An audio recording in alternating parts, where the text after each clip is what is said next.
welcome to the deep dive. I think almost everyone has felt it at some point, that deep desire to speak another language fluently. Oh, absolutely. It's universal. But Right. then comes the frustration, right? Spending maybe years learning only to completely freeze up when someone asks you something simple. Exactly. That Yeah. feeling of being stuck, like you're hitting a wall. Well, that's the wall we're aiming to tear down today. Yeah, we know you're aiming for genuine fluency. You want that ability to just speak, to think automatically in the language without constantly second-guessing every single word or grammar point. And that's our mission for this deep dive. Yeah.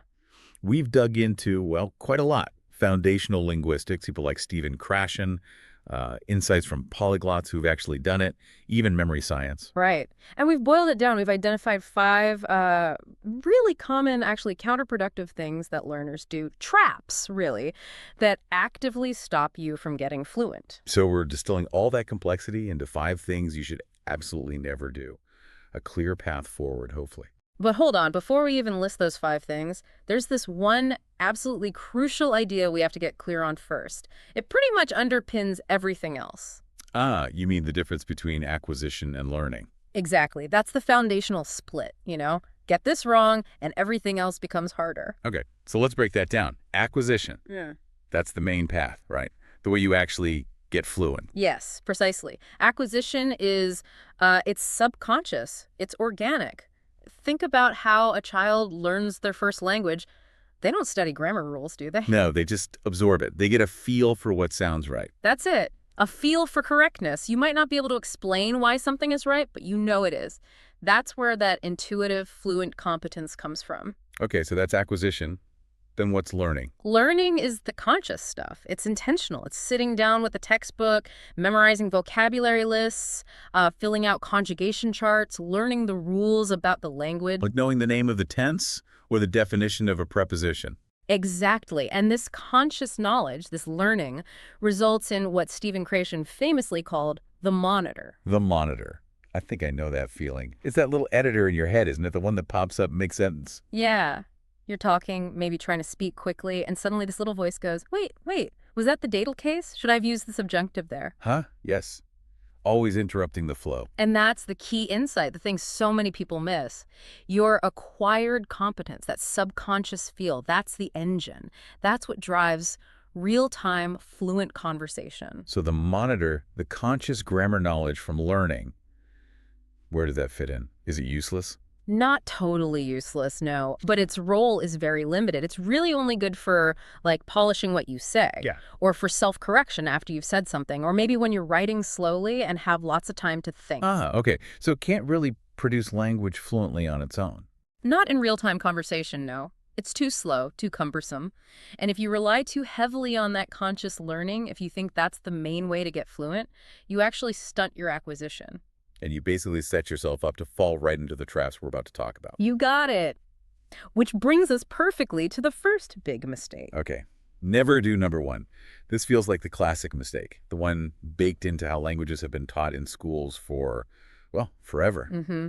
This is that belief, that deep-seated idea that you have to master every single rule, every conjugation, every declension, all the exceptions, before you're even allowed to try speaking. Yeah, the grammar-first approach. It treats grammar like this giant obstacle course you have to perfectly navigate. Exactly. And the sources we looked at had this great, very vivid description. It paints this picture of the traditional method, leaving the learner, and I quote, gasping face down on the astroturf somewhere between the pluperfect and the subjunctive. Oof. Yeah, that captures the feeling perfectly. It's often painful, it's boring, and crucially, it just doesn't work very well because that's not how our brains are wired to pick up language. It really isn't. It fundamentally fights against what linguists call the natural order hypothesis. The natural order. What's that mean exactly? It means that our brains, yours and mine, everyone's, acquire grammatical structures in a pretty predictable sequence. It doesn't matter what your native language is or how you're learning. So, some things just naturally come earlier than others. Precisely. For English learners, for example, the ing ending on verbs, or plural ins, those tend to get acquired relatively early. Other things, like, say, the third-person singular ends, or more complex tense structures, they come later. And no amount of drilling rules can change that order. Nope. You can consciously learn the rule, you can memorize the chart, you might even be able to pass a grammar test on it. But you won't be able to use it naturally and automatically in conversation until your subconscious acquisition process is ready for it. Trying to force it just leads to frustration. Okay, so if attacking grammar, rule by rule, with all the charts and drills is out, what's the alternative? How do you learn grammar then? You shift your focus completely. Instead of drilling rules, you acquire grammar subconsciously.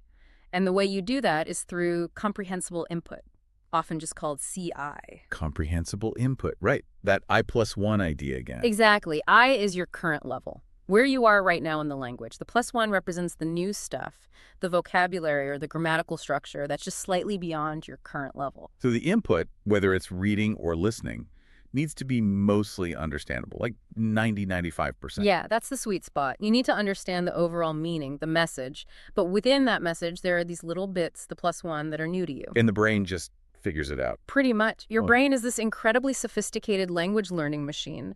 When it gets enough input that it understands, it starts noticing patterns. It subconsciously internalizes the grammar hidden within the sentences you comprehend. It's like it reverse engineers the rules without you even trying. So the focus shifts from consciously analyzing the rule to just understanding the meaning of what you're reading or hearing. That's the core idea. So practically speaking, what do you do with that big, intimidating grammar book? Okay, yeah, don't just throw it out. Aha. No, maybe not throw it out. But don't use it for those mind-numbing, fill-in-the-blank exercises. Think of it more like a guided tour book. A guided tour. How so? Read the explanation for a grammar point if you're curious. Get the basic concept. But then skip the drills. Instead, hunt for really good, clear, maybe even funny or memorable example sentences that use that grammar point. Ah, like the examples from the sources, the Italian plurals. Yes, those were perfect. 1 calzone, 2 calzoni. Or understanding that in Italian, pizza is pizza, but pizzas are pizza. Yeah. You see the pattern in action, in context. So you find a sentence like that, one that actually sticks in your mind. And that sentence becomes your learning tool. Maybe you make a flashcard with the whole sentence. You're acquiring the grammar through meaningful context, not through abstract rules. Wow. You're feeding your acquisition engine directly, bypassing all that painful drilling. Which leads us nicely into the second big never do, because it's also about how you engage with input. This one is so tempting. We've all thought about it. Oh, definitely. The fantasy of just like putting on language learning audio, maybe some podcasts or lessons while you're doing chores, driving, working out. And just absorbing the language effortlessly, like learning song lyrics just by hearing them on the radio. Yeah, wouldn't that be nice? Sure. But the reality, according to the sources, is quite different. Very different. That kind of laid-back listening, as one source put it, is basically wishful thinking. It compared it to, what was it? Expecting to get fit by just going to the gym. Right. Sitting in the steam room, drinking some carrot juice, and then telling everyone about your great workout. Haha, exactly. It looks like you're doing something, but you haven't actually engaged the muscles, or in this case, the critical mental processes needed for acquisition. So if I'm listening to, say, a French news broadcast while I'm cooking dinner, and my main focus is not burning the onions, my brain hears the French, but it's not really processing it as comprehensible input. Most likely not, no. It's probably just registering as background noise. Because the absolute key here is the quality of attention. Quality, not just quantity of hours listened. Precisely. Real acquisition, real learning success, is critically dependent on how much focused attention you're giving to the language input. If your brain is, well, complacent, or if your main cognitive effort is directed elsewhere, driving, cooking, working, then the language input just washes over you. Like lukewarm rain, as one source described it, not making much impact. Yeah. Our brains are actually quite lazy in some ways. They adapt quickly to things that require minimal effort, like passively watching videos or listening to background noise. But acquisition needs a bit of cognitive friction. It needs focused concentration. Okay, but that sounds like a challenge for busy adults. Most of us don't have, hours and hours each day just to sit down and focus intently on language learning. If passive listening doesn't work, how do we fit in that quality attention? That's the brilliant shift in thinking. You stop trying to find huge blocks of uninterrupted time, because for most people, they just don't exist. Instead, you start leveraging your hidden moments. Hidden moments. Tell me more about that. Think about all those little pockets of time that usually just evaporate during the day. Waiting for the elevator, waiting for a website to load, standing in line at the coffee shop. dialing a phone number. Okay, yeah. Lots of little bits of downtime, maybe 10 seconds here, 30 seconds there. Exactly. These little scraps of time, Hmm. 15 seconds, 10 seconds, even 5 seconds, are absolute gold if you use them strategically. So instead of just scrolling on my phone or staring into space, You use those moments for highly focused active recall. This is the opposite of passive listening. You're actively retrieving information. like with flashcards, maybe a space repetition system app on your phone. Perfect example. In that 15 seconds waiting for the elevator, you can whip out your phone and review maybe 3 to 5 flashcards. You're forcing your brain to work to retrieve the meaning or the pronunciation right then and there. So it's about short bursts of high-intensity mental effort. Yes, you're transforming that otherwise wasted time into super efficient, high-quality learning moments. It's about being strategic with your attention rather than just hoping that hours of passive exposure will magically do the trick. That feels much more doable, actually. Yeah. Shifting from needing hours to just needing moments, but making those moments count. It's a game changer for busy learners. Okay, moving on. We've talked about the how of input and focus. Now let's get into the building blocks of language, sounds and words. And this brings us to never do number 3.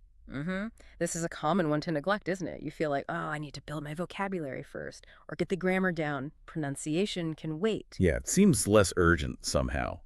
But the sources argue that's a big mistake. Why is pronunciation so critical, especially at the beginning? Well, firstly, it's your first impression. One source called it the most important touchstone of language mastery. Think about it. Good pronunciation can make even simple sentences sound impressive.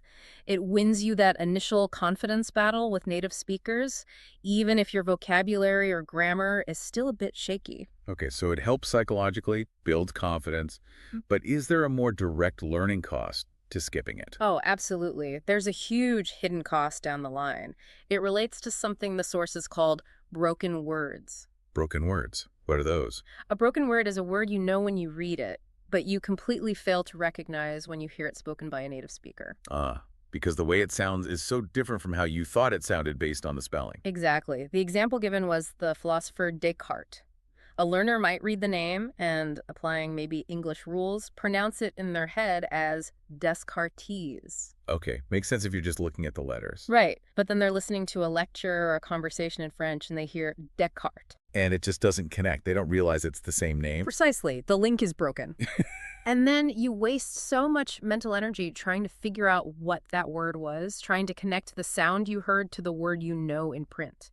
Because you missed a fundamental pronunciation rule early on in this case, the French tendency to drop final consonants. So investing time in pronunciation early saves you from having to fix hundreds or thousands of these broken words later on. Yes, you internalize the correct sound patterns from the start.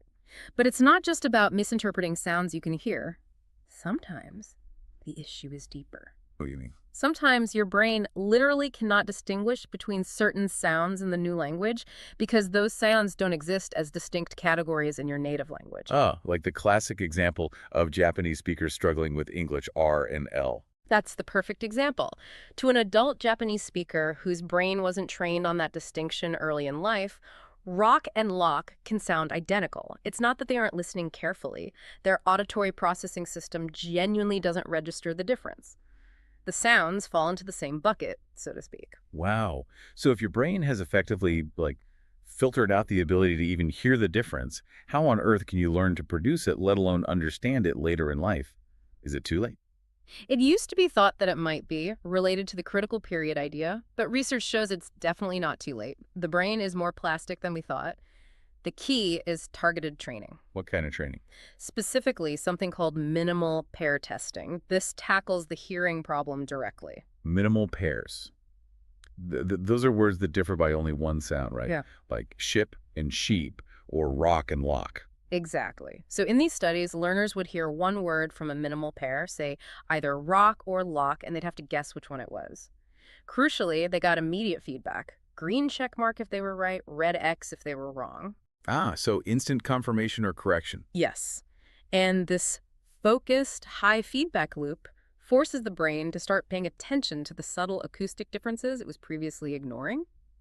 The results are pretty amazing. Learners could often successfully rewire their brains to reliably distinguish these sounds after just a few focused 20-minute sessions. That's incredibly encouraging. So the adult brain can be retrained to hear new sounds with the right kind of focused practice.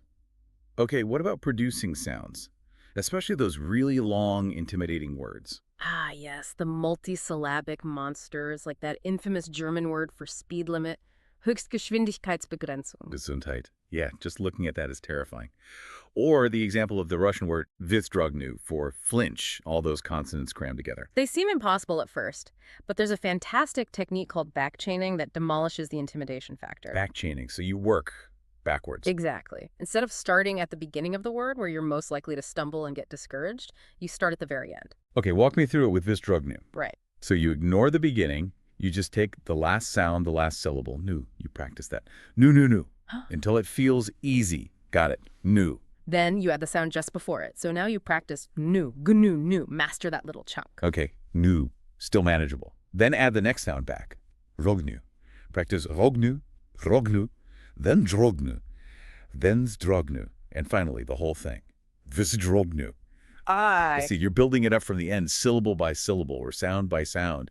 Each step feels achievable because you've already mastered the part that comes after it. Precisely. It builds momentum and confidence, it breaks the word down into manageable chunks, and forces your mouth muscles to learn the transition smoothly from a secure starting point at the end. It completely changes the psychology of tackling long words. That's a brilliant practical tip. Okay, so we've covered sounds. Now, on to the words themselves, vocabulary. This brings us to never do number 4, and this one feels really counterintuitive. Yeah, this one definitely goes against what seems logical, doesn't it? Totally. I mean, if you're learning vocabulary, isn't it efficient to learn all the colors together? Or the days of the week? Or opposites like hot and cold, big and small? It absolutely seems efficient. It feels like you're organizing information neatly in your brain. But the research on memory tells a very different story. Okay, what's the problem with grouping related words? The problem is something called the interference effect. Listing words that are closely related in meaning like opposites or near synonyms such as embarrass and humiliate, or words within the same category like apple and orange actually makes it harder to learn them. Harder? How much harder? Significantly harder. The studies suggest it can make the learning process anywhere from 50% to even 100% more difficult. You basically have to work twice as hard to get the same result. Wow. Double the effort just because I learned hot and cold at the same time. Why does that happen? It's about how memory retrieval works. When words are too similar conceptually, or even sometimes similar in sound or shape, they interfere with each other when you try to recall one. Think about it. You're trying to pull out the word for hot, but cold is right there, closely linked, and it kind of jumps in the way, confusing your brain. So the close connection actually creates confusion instead of clarity during recall. They get tangled up. Exactly. The memory traces interfere. So paradoxically, learning related words separately, spaced out in time, leads to stronger, more distinct memories for each individual word. Okay, so if clustering related words is out, how should we be learning vocabulary to make it stick? To defeat forgetting, which, as you said, is the learner's biggest enemy. We need to make the memories more memorable, more distinct. And we do that by leveraging how our memory actually works best, using what's called levels of processing. Levels of processing. What does that involve?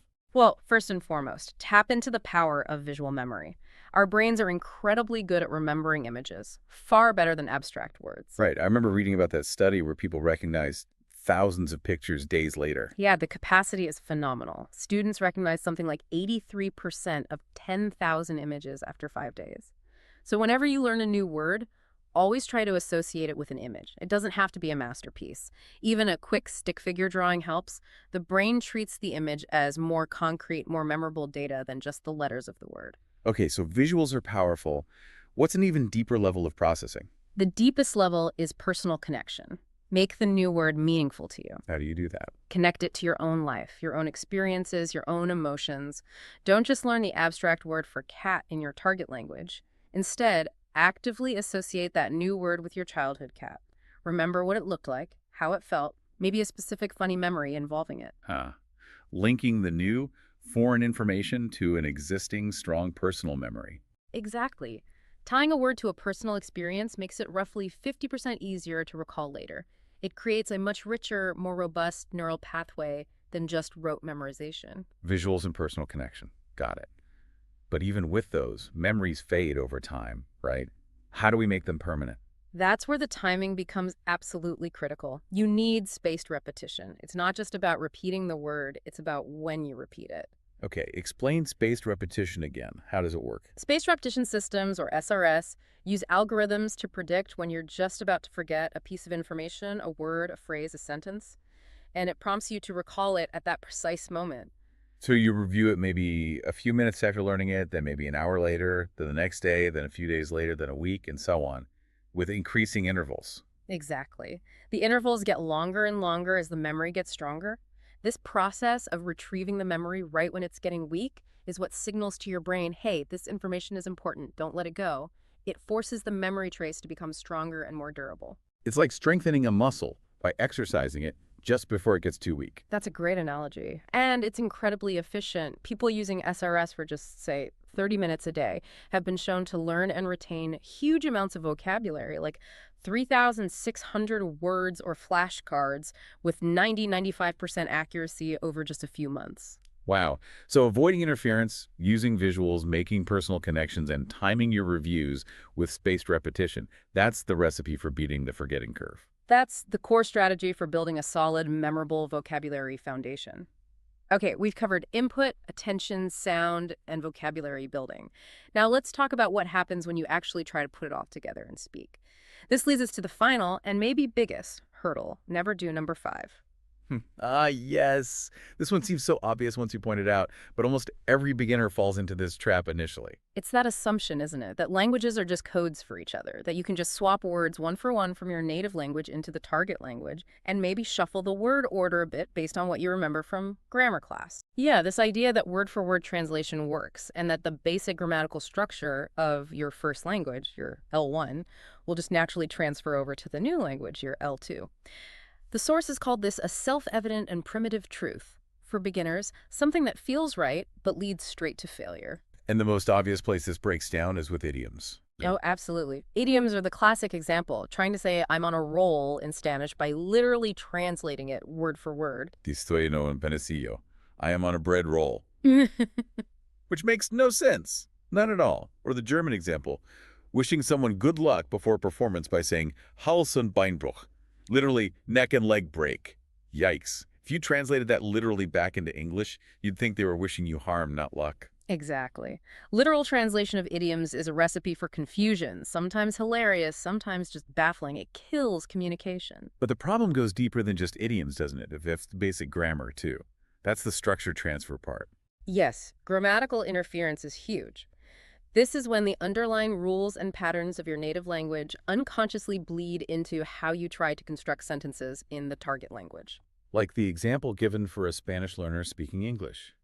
Or was it an English speaker learning Spanish? It was an English speaker learning Spanish. They might want to say, there is a book on the table. Thinking in English there is uses the verb to be, so they might incorrectly produce Hay es un libro sobre la mesa, literally mapping the English structure using a form of ser, to be. But the correct Spanish is hay un libro sobre la mesa, using a completely different verb, haber, this impersonal verisari verb. Precisely. Their L1 structure interfered, leading to an unnatural or incorrect sentence in the L2, even though they might know the individual words. Your brain defaults to its familiar pathways unless you actively train it otherwise. And it gets even messier if you're learning a third language. Oh yeah, it's not just your native language, L1, that interferes. Your first foreign language, L2, can start interfering with your second foreign language, L3. So if I learn French and then start learning Spanish, I might find myself accidentally using French pronunciation rules, or French word order, or maybe even French words when I'm trying to speak Spanish. It happens all the time. The different language systems are basically competing for cognitive resources in your brain. The stronger, more established systems, your L1 and maybe a fluent L2, tend to impose their patterns onto the weaker, developing L3 system. Okay, so if literal translation is out, and blindly trusting my native grammar structure is out, what's the solution? How do I stop doing that? The ultimate goal, the only real long-term solution, is to learn to think directly in the target language. You need to bypass the translation step altogether. Thinking in the language, that sounds like the holy grail, but how do you actually make that shift? How do you force your brain to stop defaulting to English, or whatever your L1 is? It requires conscious effort and creating the right conditions. One really effective, if sometimes uncomfortable, strategy is the no English policy or no L1 policy, whatever your native tongue is. Meaning, when I'm practicing speaking, I just refuse to use English, even if I get stuck. Pretty much. You commit to staying in the target language, even if it's difficult. That moment where you get stuck, where you have a thought, but you don't have the word or the structure in the target language that is the critical moment for acquisition. Instead of immediately switching back to English for help, I should struggle through it in the target language. Yes. Try to paraphrase. Try to describe the concept using words you do know. Or, crucially, ask for the word or phrase you need in the target language. That struggle, that active search for the right expression within the target language system, is what forces your brain to build the direct connections, bypassing the L1 translation route. That definitely takes some courage, though. It means being willing to sound, well, kind of dumb sometimes, being willing to make mistakes. Absolutely. It requires adopting what the sources called the language club mindset. You have to embrace imperfection. You have to be okay with speaking broken sentences, with making errors, like the analogy used. It's better to ask for directions to the train station in broken Italian and actually get to Milan than to stay silent because you're afraid of making a mistake and end up stuck or, metaphorically, back in Budapest. Fear of making mistakes is one of the biggest roadblocks to fluency. You have to speak even imperfectly to improve. Okay, so embrace the struggle, stay in the target language. But what about those mistakes I inevitably make, or when a native speaker corrects me? How do we make sure I actually learn from that correction so I don't just keep making the same error? This is where you become a language thief. You engage in what one polyglot source called language larceny. Language larceny.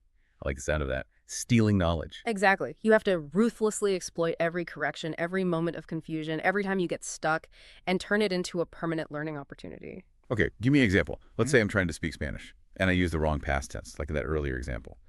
I say, yo iba a la tienda, when I should have said, yo fui a la tienda, and a native speaker corrects me. Right. Instead of just saying, "Oh, okay, and moving on, feeling maybe a little embarrassed, you pounce on that correction. Huh? You stop.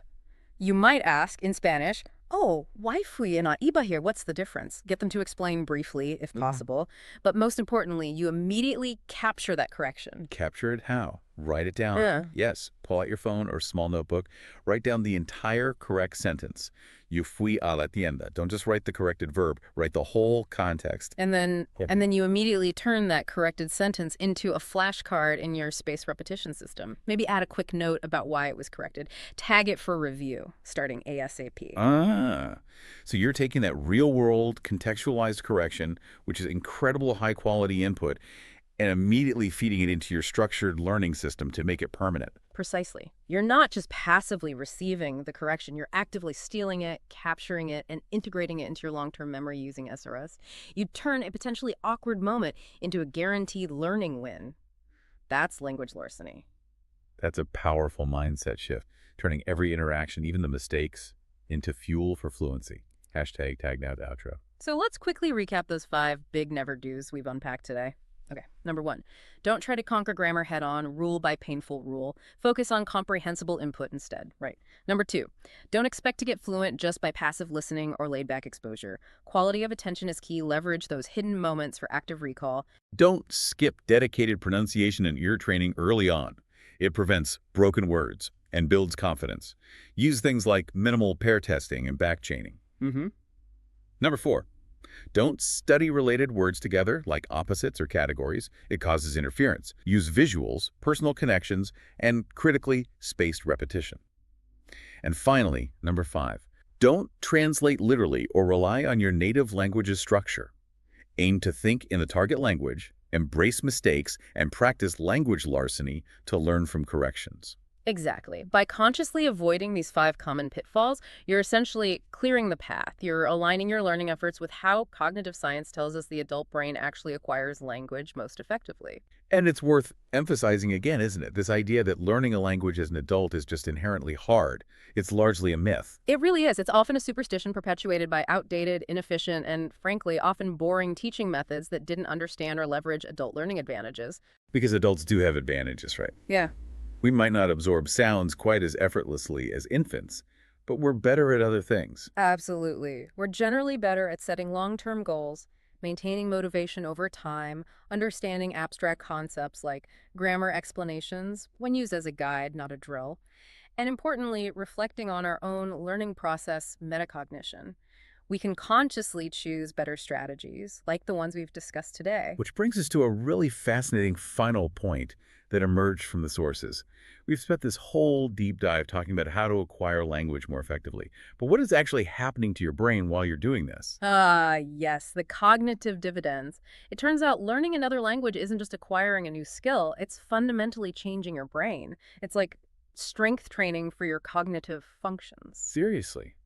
Like physical changes in the brain. Yes, measurable changes. Neuroimaging studies, using MRI for instance, have shown that bilingualism is associated with increased density of both gray matter, the processing centers, and white matter, the connections in brain regions crucial for language, obviously, but also for executive functions. Executive functions. Yeah. Like attention, focus, problem solving. Exactly. Things like attention control, inhibiting distractions, switching between tasks smoothly.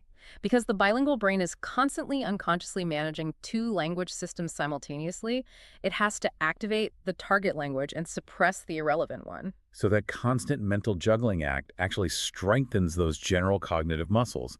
It makes you better at focusing and multitasking, even outside of language tasks. That's what the evidence strongly suggests. It builds what researchers call cognitive reserve, basically, your brain's resilience, its ability to cope with challenges or damage. And this cognitive reserve has real, tangible benefits, especially later in life. It seems so. The most striking finding, mentioned in several sources, relates to dementia. Studies consistently show that lifelong bilinguals, on average, develop symptoms of dementia, like Alzheimer's, about 4 to 5 years later than comparable monolinguals. Wow, 4 to 5 years. That's huge, just from the act of learning and using another language. It suggests that the cognitive exercise involved provides a significant protective effect, delaying the clinical manifestation of the disease, even if the underlying pathology is there. That completely reframes the value proposition of language learning, doesn't it? It's not just about ordering coffee in Paris or closing a deal in Tokyo. It's a long-term investment in your brain health. It really is. It turns out the journey to Milan or wherever your target language takes you might also be paving the way for a sharper mind for longer. So here's the final thought to leave you with.